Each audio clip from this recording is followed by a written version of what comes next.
Shopify grows your business no matter how far or big you grow. Shopify is the global commerce platform that helps you sell at every stage of your business. Whether you're selling your fans' next favorite shirt or an exclusive piece of podcast merch, Shopify helps you sell everywhere. Shopify powers 10% of all e-commerce in the U.S. Allbirds, Rothy's, Brooklinen, and millions of other entrepreneurs of every size across 175 countries. Plus, Shopify's award-winning help is there to support your success every step of the way. Because businesses that grow, grow with Shopify. Sign up for a $1 per month trial period at shopify.com/income, all lowercase. Go to shopify.com/income now to grow your business, no matter what stage you're in.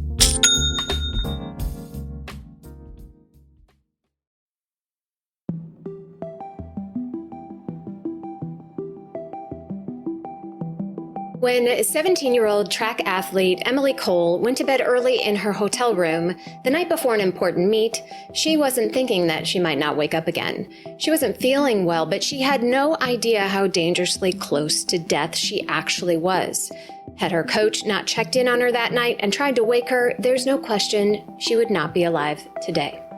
So how on earth could an incredibly fit and healthy high school athlete go from running with her teammates one day to finding herself waking up from a coma 2 days later? The surprising answer is healthy eating. I'll let Emily tell you the details of her brush with death, and it's not a spoiler to say she's absolutely thriving now.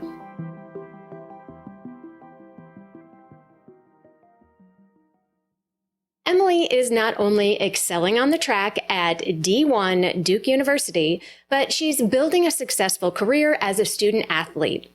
Thanks to a change in the law that allows student athletes to finally profit off of their own name, image, and likeness, Emily has written a book called The Player's Plate. She has a wildly successful TikTok and Instagram, and she teaches other student athletes how to market themselves on her podcast, The Player's Platform.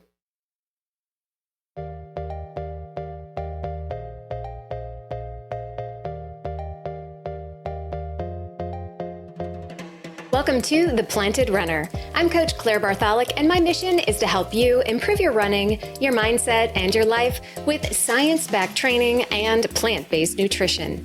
Today, you'll learn the common mistake that runners make with healthy eating that almost killed Emily Cole, the lessons Emily learned about what true nourishment is for athletes, and how nutrition for athletes is so much more than what you put on your plate.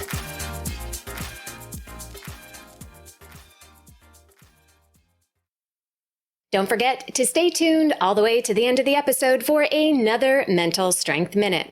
Fortify your mind in 60 seconds or less. And now, here's my conversation with Emily Cole. Welcome to The Planted Runner, Emily. Thank you so much, Claire. I'm so excited to be here and be on the show. I am happy to have you, and we're going to talk about a lot of things. The first thing I think people want to hear about who are not familiar with you is your incredible story. It's a near-death experience with hyponatremia. So a lot of the people listening right now are familiar with that from running marathons. That happens when you drink too much water. But for you, it happened in a way that I've never really heard about happening before. So tell us a little bit about that story. Yeah, for sure. So I am now a senior running track and cross country at Duke. And so this was 4 years ago. I actually wrote a book from the experience, and it published on the 4-year anniversary date of whenever I went into the coma. But it was super weird because I had done basketball and volleyball up until my senior year of high school and just started focusing on running that year. And at the same time, I had never really known anything about sports nutrition or eating healthy. I ate fast food all the time, kind of ate whatever I wanted, whenever I wanted. And so that senior year, whenever I started focusing on running and eating healthier, I was fascinated by how incredibly it changed my relationship with running, how much better I felt, how much I looked forward to every workout and really enjoyed pushing myself rather than kind of dreading it. And I actually got to a point where I was eating so healthy. I had definitely gotten into a more like unhealthy relationship with that, where I was only deeming certain foods as healthy and being more restrictive with what I was eating. But I was eating foods that were generally clean and more natural, so they didn't have sodium in them really, and then drinking a lot of water. And I didn't know what electrolytes were or why they were important as an athlete, coupled with the fact that I am just a very particularly salty sweater. And, there's a spectrum for everybody, and some people just need to replenish a lot more electrolytes than others. And so it actually developed over a couple of months towards right before my state cross country meet. I had qualified for the first time ever, and I was super excited. I had kind of put all this weight on the meet and how I was going to do in it. And I was like, I just have to get through the meet and, then I can kind of fix things. Because what was weird was I had definitely started being able to tell something was wrong. I wasn't really able to focus as much in class. I wasn't really able to be as engaged in conversation with people around me. It was like once I ate a meal, I could really think clearly. And I was just definitely more depressed, more anxious, and didn't understand what was happening to me because I was running well, and to everyone else and to myself, like on the outside, everything looked like I was doing everything perfectly. And I think that's what the biggest scare was that it looked like to everyone else and to myself, I thought I was doing everything perfectly. And then the night before, or that weekend before my state meet, I had actually started feeling very sick. And we had driven up to Austin for the meet from Houston, which was like a 4-hour drive. And we thought, we just chalked it up to car sickness or where we had gotten lunch, but started feeling very sick. And I actually threw up a lot. And that's what got my sodium levels even more dangerously low, because what I did have in me was gone. And that night I had basically not been feeling well. I had just gone to go lay down. And my parents had gone out to dinner with some friends, and they had asked my coach to come in and check on me with my roommate. And so he came in, and basically it looked like I was asleep. He could have let me keep sleeping, but instead he decided to shake my shoulder. And whenever he did that, I looked like I had a seizure and my muscles convulsed. And so he called the ambulance. And if he hadn't done that, I actually wouldn't have made it through the night. So once I got to the hospital, I was in a coma for 2 days. And it was self-induced, and they had to very slowly raise my sodium levels back up. But that's kind of how it happened, even though it's a very unique situation. I know it's much more common in the middle of a marathon and people aren't getting enough sodium. Yeah. What a scary, scary story. So what is your relationship with salt and healthy eating now? Yeah, it's a great question. It's funny. I actually, for the next year and a half, I actually carried a giant salt shaker in my backpack kind of as a joke. And I named her Sal, and all my teammates loved it.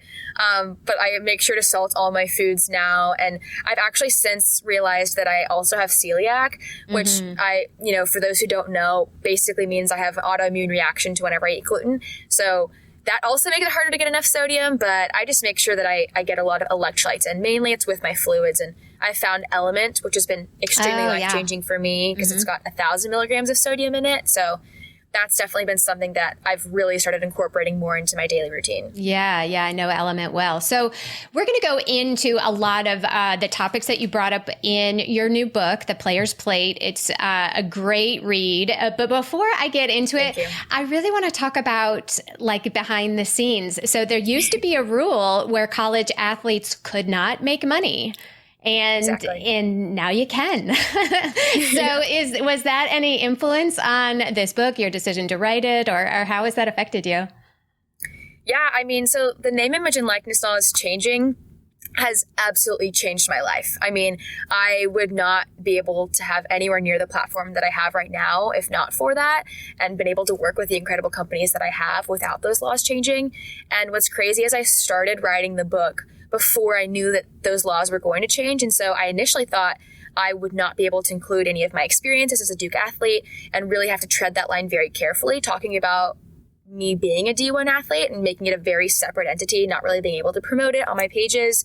And it's been really beautiful how it all kind of played out at perfect timing, because now I'm the first athlete that's gotten to publish a book with my name, image, and likeness. And learning about like this whole new environment has been such an incredible journey to be a part of, because now I've really been able to kind of be at the forefront of that, and now starting to teach other athletes about them trying to build their brands and find what values they want to align with and companies they want to work with. And that's kind of how I started my podcast, which is focused on name, image, and likeness. Yeah, that's awesome. I mean, there's so much we could go into there, but I really want to focus on the nutrition part of it. But I'm so happy that has changed your life, really. And because, people were making money this whole time. And it's nice that the athletes are now able to make money off of their own name, image, and likeness. So, nutrition for athletes can kind of be a tricky subject for a lot of reasons, because, athletes are... Not only are they talented naturally, but they have a work ethic that's really strong. They tend to be perfectionists, always wanting to go one more, always want to do the 0.5% of whatever it is to get better and better. And that comes to nutrition too. And so a lot of athletes can cross the line without knowing it. So how do you, as a high performance athlete, how do you ride that line? That's a great question. And honestly, that's what a lot of my book is about.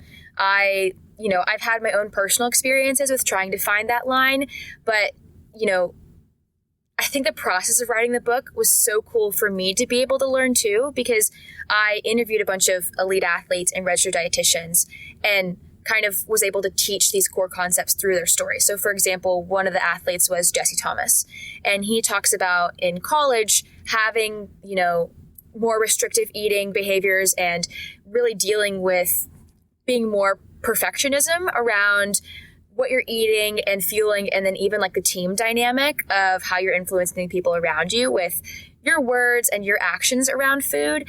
And the chapter of his title is Aim for a B+. Mm-hmm. And it was so cool to hear about he shaped his whole, brand. He's co-founder of Picky Bars, and his whole life now as a dad with young children, letting them eat Lucky Charms and letting them enjoy all of the fun foods too, and really have that childhood experience. I think that was such a cool thing for me to learn from him about having this kind of 80-20 balance. And I feel like we hear that a lot about finding balance in your life.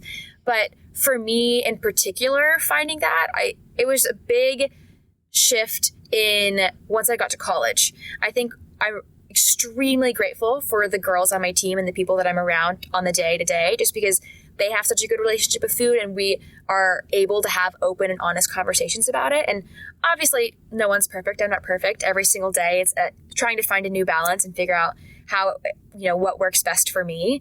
But I guess finding the balance, a couple of things that I've started to incorporate, this isn't really finding balance, but something that I had to work on initially was just getting enough carbohydrates. Right. I didn't fully understand how important simple carbohydrates were, like easy, white bread, white rice, how important that was for me in a high mileage sport.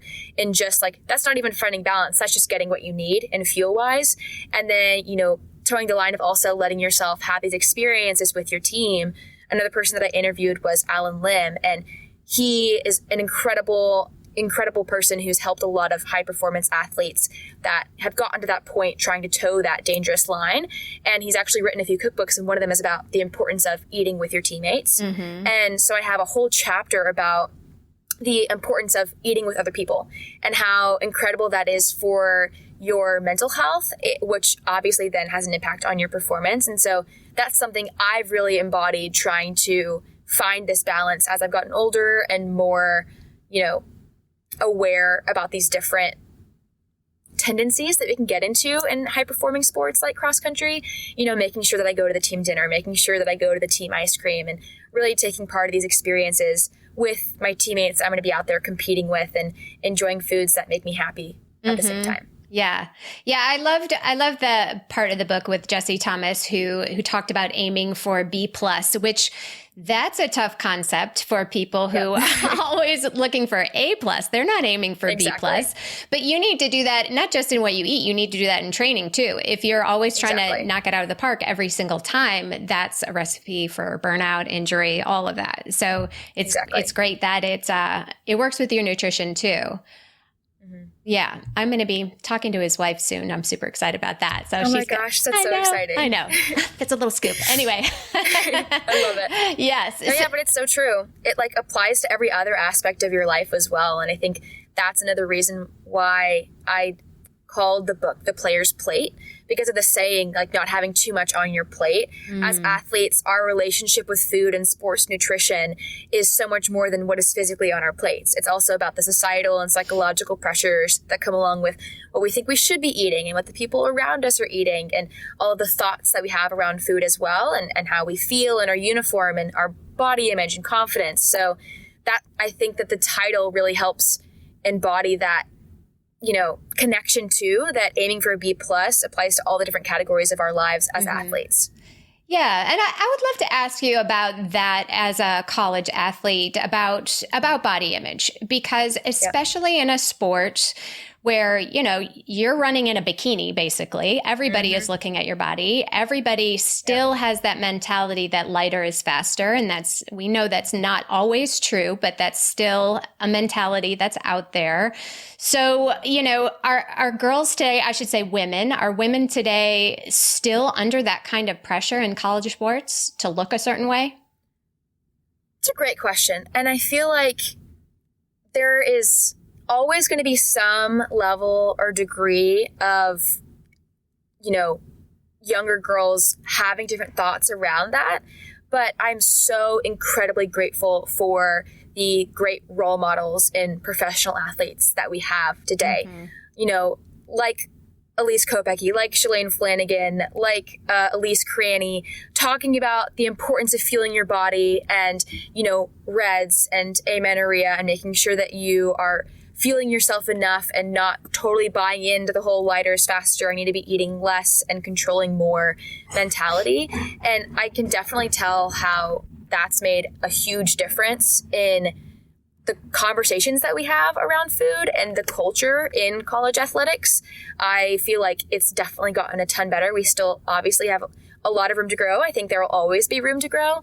But, if we didn't have those professional athletes setting such a good example, it would, I think, be a lot harder for us to be able to have this great culture around it. Yeah, absolutely. And, as girls, especially girls who were successful in high school and then they try to have a successful career in college, a lot of changes happen to a woman's body in those years. And, we're not maybe as fast as we used to be while things are changing. Did you have to go through, an adjustment period as an athlete? Absolutely. I actually think mine was a bit younger. So my freshman year of high school, I had pretty decent times. And then my sophomore, and by decent, I mean like not that decent. Like I didn't think I was going to be able to run in college.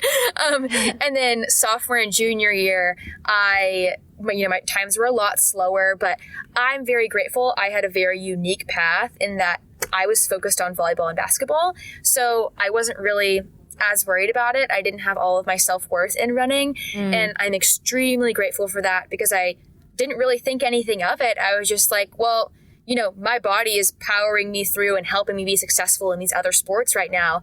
And they're obviously not as directly tied to your fitness and, how much you're weighing and what you're eating and things like that and your performance. So being able to have that, identity separator, I think played a big role in me continuing to have a healthy relationship with food and running. And then my senior year, being able to kind of really, own this new body that I had and find peace with it and find success in it, and then find, way faster times than even I did my freshman year. And I wish that was something that, every girl could go through, because we're all going to have to go through those changes. But as long as you don't try and force your body to not go through them, you'll be so much better off for them afterwards. You're going to be stronger and faster and more confident. But if you don't let your body go through those changes, it will have negative effects that can stay with you for years afterwards. Absolutely. Absolutely. So in your book, you talk a lot about what you've learned about nutrition, which is a ton. But the one thing that you made sure to point out and emphasize is that you're not a registered dietitian. And if you are struggling, that is the person you need to see. Why was that important to you? I mean, that was my main important point that I wanted to get across even when I first started writing the book. I was like, I know that the most important thing is I don't want anyone to see the book, read the book, and be like, oh my gosh, why is this college runner putting out a resource that she doesn't have credentials on? And so the whole time it was just, how can I make sure that I'm delivering this in a way where it's not my words, it's information and, research from these professionals and lessons from these professionals, that it's just coming from a more relatable source for these younger athletes.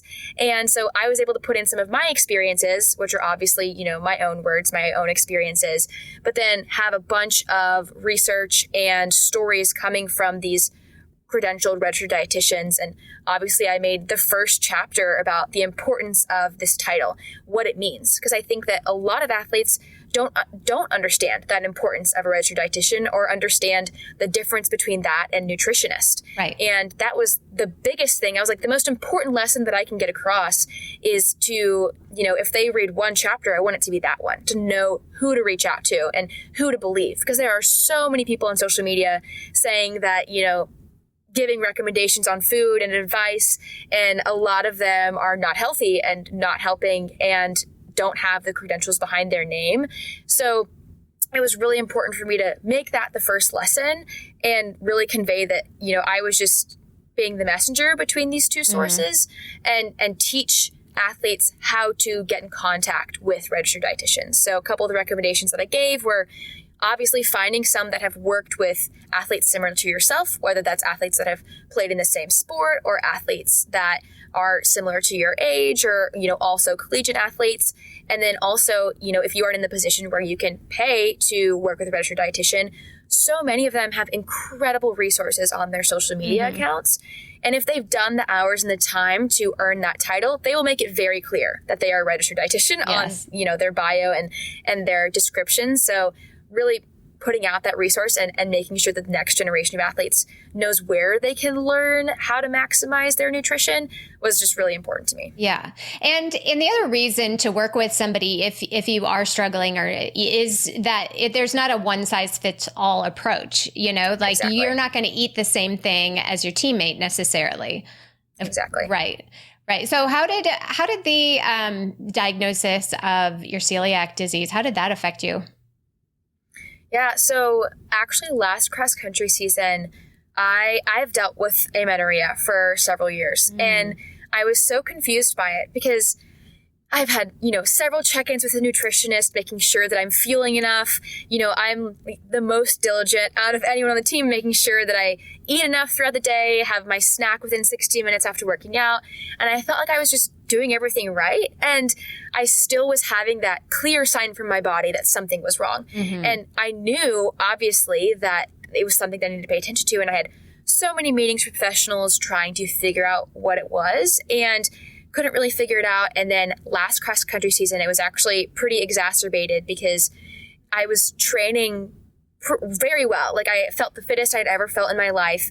But then in my races, I was just absolutely hitting a wall, like bombing right in the middle. I'd get around 3 or 4K and then just could not run for the last portion of it.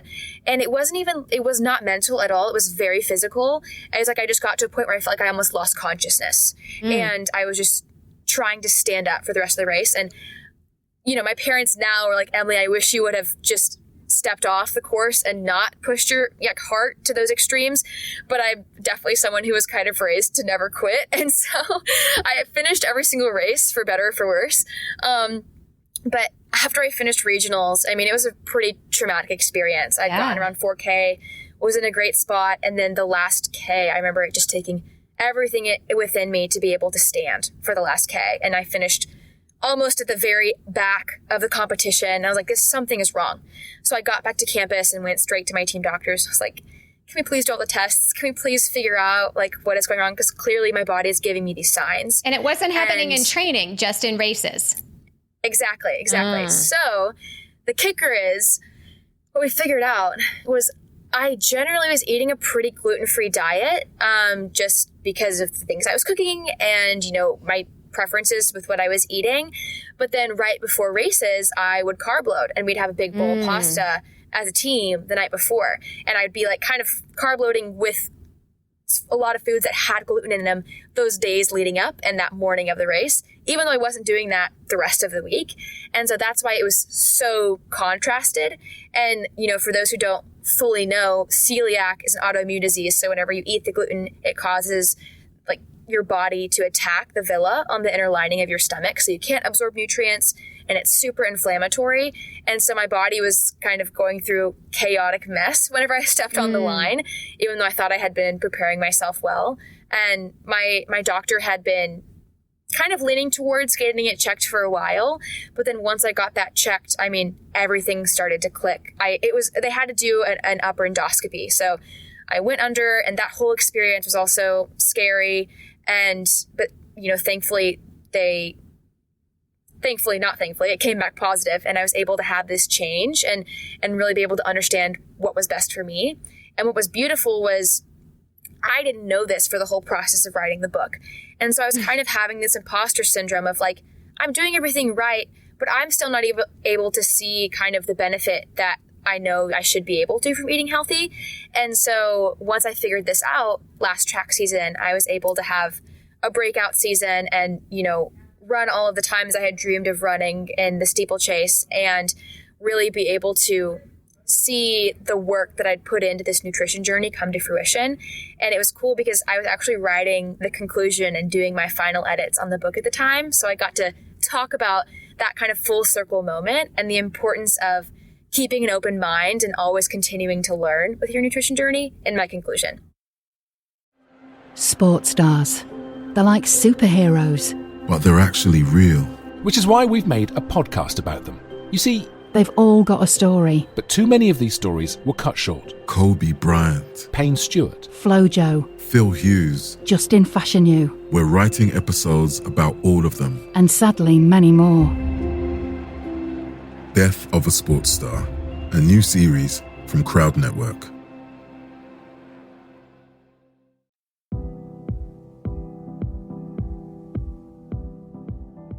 We'll get back to the conversation in just a minute, but first, did you know that I've written a book? Yep, The Planted Runner, Running Your Best with Plant-Based Nutrition will be officially out in January. If you're a fan of my work, this is the best way to get everything I teach about running and plant-based nutrition all in one place. It's not currently available for pre-orders on Amazon, but you can reserve your copy now at theplantedrunner.com/book. Pre-orders are incredibly helpful to gauge demand and let the robots who create those bestseller lists know which books to prioritize. So get yourself a little post-holiday treat at theplantedrunner.com/book.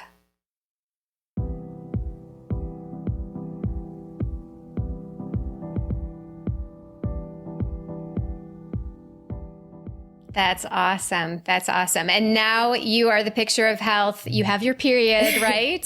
I hope. Yes, thank you. Yeah. I hope. Yeah, that is one thing that we women cannot ignore. You should have a period. Exactly. That is absolutely normal, and something is wrong if you don't get it. So I'm glad that you were able to share that with the world, and it's in your book now.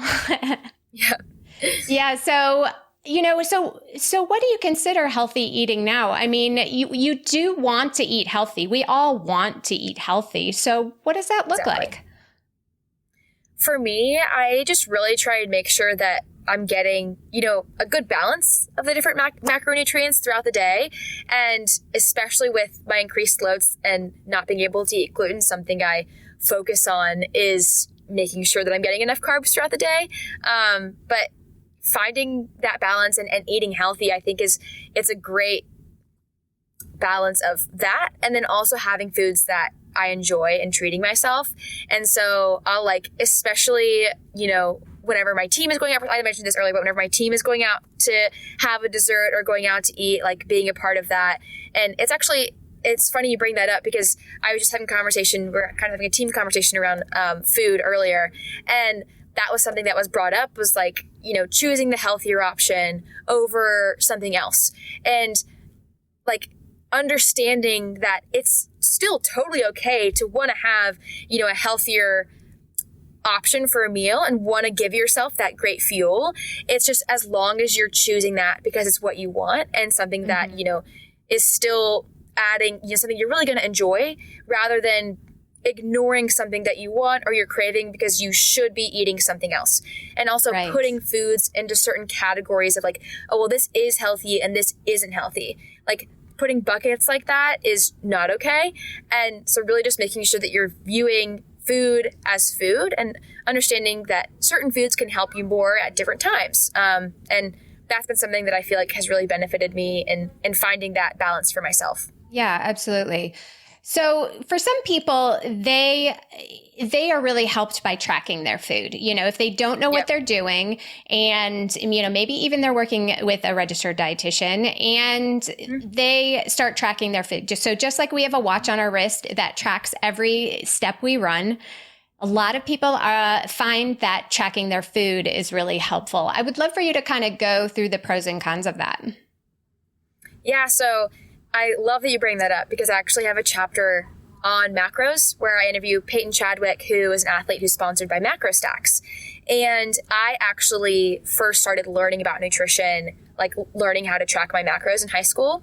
And I talk about this exact thing in the chapter because it can be such an incredible tool for athletes to learn how to build a balanced meal and how to make sure that they are eating enough and how to time that nutrition, well throughout the day. And whenever you're working with a registered dietitian specifically, it can be extremely powerful in helping you understand what you're giving your body and how you can change what you're giving your body to improve how you're feeling and how you're performing. And kind of where I drew the line and drew the distinction was that can be a tool that you can use for a short period of time with the guidance of a professional. And it's whenever, that becomes something that you want to do 24/7 and, do for the rest of your life, or you let control where you want to go eat or what you're doing with your day. That's whenever it becomes unhealthy. Mm-hmm. And it is a very fine line for athletes finding, how to use it as a tool and learn from it and not let it start to control them. And I talk about in the chapter how it's very easy for athletes who do start to track to get into more of this orthorexic state where they only deem certain foods as healthy and start to cut out, certain food groups. And for a lot of people, if you are tracking your food, it actually might mean going more towards packaged food because it's easier to scan and put into the app, which is, so super counterintuitive because we want to be cooking more and having more whole foods in our diet and listening to our hunger cues. So that was one thing I talked about, was how it can be very helpful in this education and learning, but there's no way for an app or a program to fully encapsulate how your needs are changing and varying day to day and hour to hour. You might have an off day where you're not working out, but you ran 14 miles yesterday and you're running 8 tomorrow. So you still need to eat a good amount of carbs today and fuel yourself maybe more than you're burning. And that's not something that an app can fully take and appreciate and give you that knowledge, which is why having the help of a professional can be so important in that journey. Yeah, absolutely. It's like when your Garmin says that you're being unproductive, you're like, wait a second, I'm not being unproductive. I'm running. Yeah. What are you talking about? It's so funny. It's like so many times I'll go to practice and I'll go to start my watch and it's like, take a rest day. I'm like, that's so awkward. I know. Yeah, the tracking thing, I'm glad that you brought it up as a tool because it actually can be super helpful if you don't know what you're doing. I remember I started tracking at one point and I was like, oh, I'm eating these healthy smoothies. I'm throwing this in here and that in here and some avocados and some walnuts. Yep. And I was eating, 800 calorie smoothies and I had no idea. So it can be helpful as an eye opener, as a snapshot, because it really can say, well, wait a second, I only ate 40 grams of protein today. That's not enough. But exactly. But yeah, just like anything, like the watch, like the scale, your apps can all kind of pull you in the negative direction, which we certainly don't want.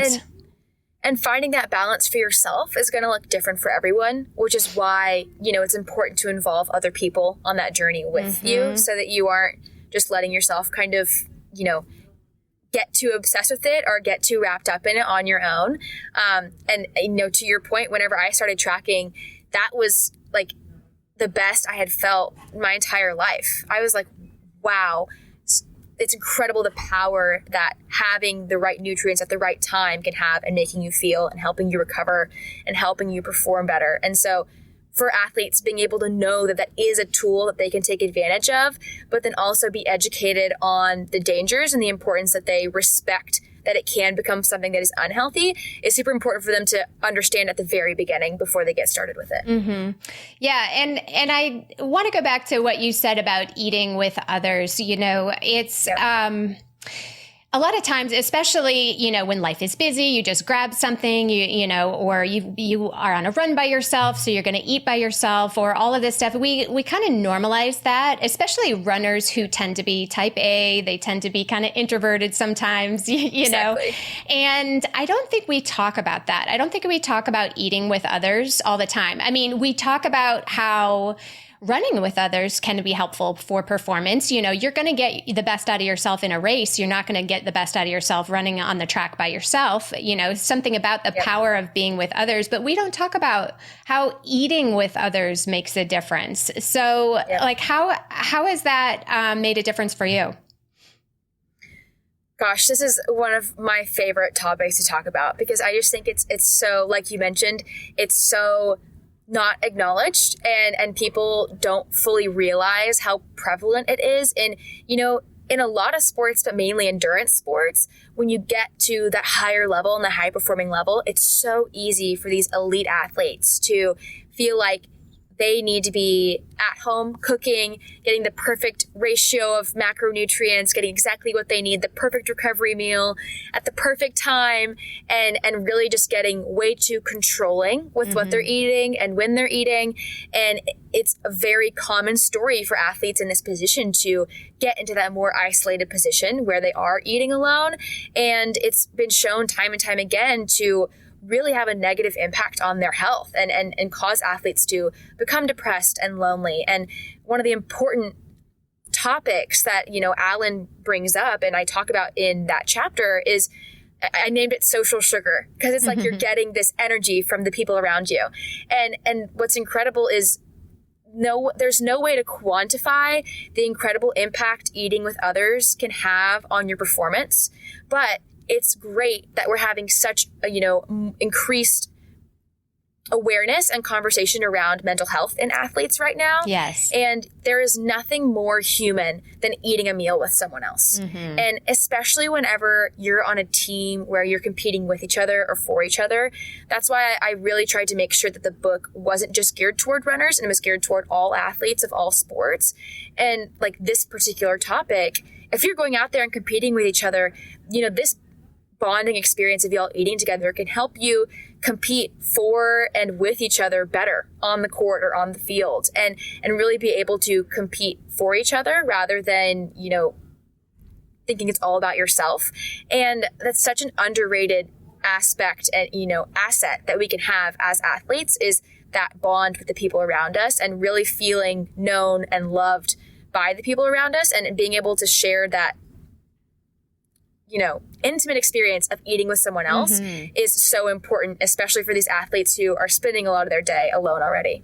Right. Absolutely. And it's important to know that the best woman on the team is not just eating salad all the time, right? Exactly. She is fueling with real food. Yeah. Great. And if she's not, then maybe we can have a conversation about that. That's right. So what's next for you? More books? What kind of research would you like to see done in the future when it comes to nutrition for athletes? Oh my gosh, such a great question. So I would love to see more research, obviously, with regard to specifically female athletes. It's been shown time and time again that we are just severely lacking. I remember listening to a Whoop podcast, and I think it was with Luisa Nicola, but I can't remember exactly who it was with. And they talked about, this incredible research gap for female athletes, and how we are not just small men, and we have completely different needs, and our bodies are wired differently, and making sure that, these studies are being performed on other women, and not just like we're basing our needs and what we need to fuel ourselves with based on studies that were all performed on 40-year-old men, when you're a 18-year-old girl who has a very different body and very different needs. So I think that that's definitely something that I'm, super inspired and glad to see so many women really doing a lot of work to change that narrative. But obviously a lot of research in that area. And then also I think this specific area of more the psychological relationship with fueling and how that can impact your performance. I think that's something that could use a lot more research, and for the more analytical type A athletes could really help them put a little more effort into being connected with the people around them, rather than like having drive as an athlete is so great. It obviously helps you reach high achieving goals, but understanding that you can use that to help yourself be happier as a person and live more balanced life in general as well. Mm-hmm. Well, most people listening to this probably have daughters your age. So Yep. We have a little skewed older crowd here. So I love it. What advice would you give parents of people of runners who are in college, who are trying to become athletes? What kind of things should we be telling women your age? Yeah, I mean, I talk about this a little bit in the book, just like the importance of your words around nutrition and the way that you talk about food. And I'll tell a story as an example. This past summer, I was in the summer before last, I was in Colorado, and I went out to eat dinner with my friends and my friends' parents. And because I've written a book about it, because I'm so passionate about sports nutrition, inevitably people know me as the girl that eats healthy, quote unquote. Right. And I remember ordering a burger, and I didn't think anything of it. I, just ordered a burger for dinner, and it was like a shock to them. They're like, what? She ordered a burger? Like, is this a cheat day? Like, what is going on? And it was so funny because, thankfully I was at such a healthy place with myself and my food that I didn't let those comments affect me. And I was very well aware that I was, the iron in the beef was great for me. It was a grass-fed patty, and I had run a long run that morning, and I really needed extra carbs. And I talk about this in the book, and I was like, but what's more important is that it doesn't even matter if I had run a long run that morning or what I had done that day. I just ordered a burger because I wanted to, and it wasn't a cheat day. I knew that it was fuel that my body needed at the moment, and it was exactly what I wanted at the moment. And that comment could have had such a negative effect on me if I was in a precarious place with food.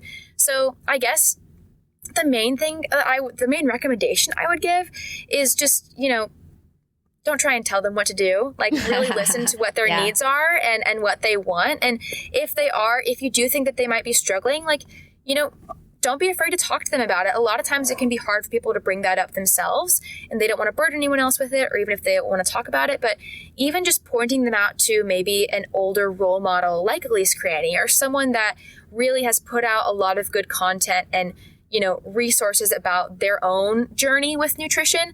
I think pointing them towards stories like that could be really eye-opening into helping them relate to it. And, they might not understand that they're in a precarious place with food, or they're thinking about it so much, or that it's not normal and that it's not something that is helping them be, the best athlete ever, is that they're trying to eat super clean all the time. So I really think that helping them find an older role model in the sport can be the best way to do it without you feeling like, you're just trying to give them information and it's for mom. And it's like, oh, well, mom said that, but she doesn't know what I'm going through right now. Right. And things like that. Right. It's important to take the pressure off. I have a daughter, and I make it, and obviously I work in fitness, and so nutrition is super important to me. So, but I also try to be chill at dinner and not talk about it, so that it's not a big deal. I think that's great advice. Well, Emily, I think that's a kind of a perfect place to wrap it up. You are pretty easy to find on the internet, but why don't you tell the listeners where we can find you? Of course. So my book is just theplayer'splate.com, and then you can find me on mainly both Instagram and TikTok. I share a lot more about my journey and my book journey on Instagram, and it's just at Emily Cole, EMILYCOLE. So pretty simple there. Perfect. Well, Emily, thanks so much for being on the show and sharing your journey with us. It was really great. Of course. No, thank you so much for having me. It's been an absolute pleasure. I loved Emily's book, The Player's Plate, because it's great for runners of all ages. But if you have a student athlete in your life, it is definitely a must read. One thing Emily and I share is that we've both written books about nutrition for athletes, and both of us are clear that we are not registered dietitians. I think we both take a more journalistic approach to the topic, gathering and sharing advice from academics in a way that everyone can understand. I'm certified in sports nutrition, but if you need specialized help with your diet, look for an RD who works with runners.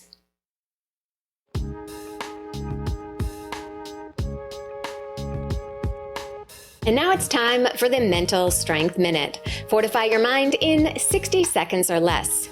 Today's topic is called temptation bundling. This is when you pair something you really don't feel like doing with something that feels indulgent or maybe even a little naughty.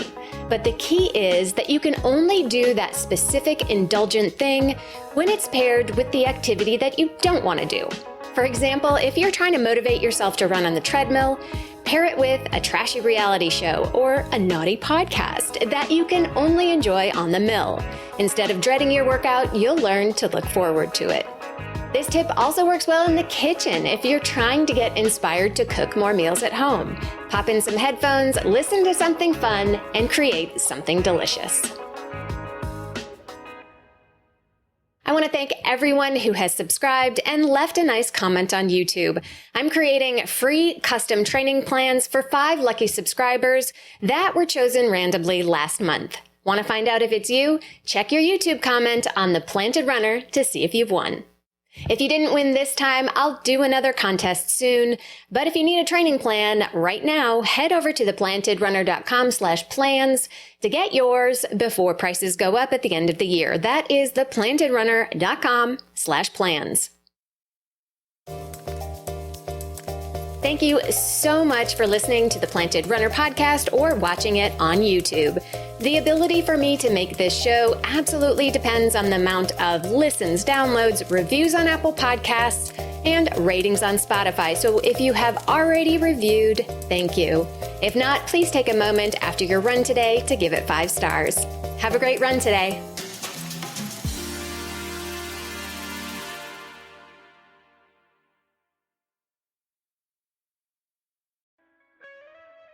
Hear Her Sports is a podcast for everyone who loves stories by and about women striving to improve and make a difference in their lives. I am your host, Elizabeth Emery, a former professional cyclist.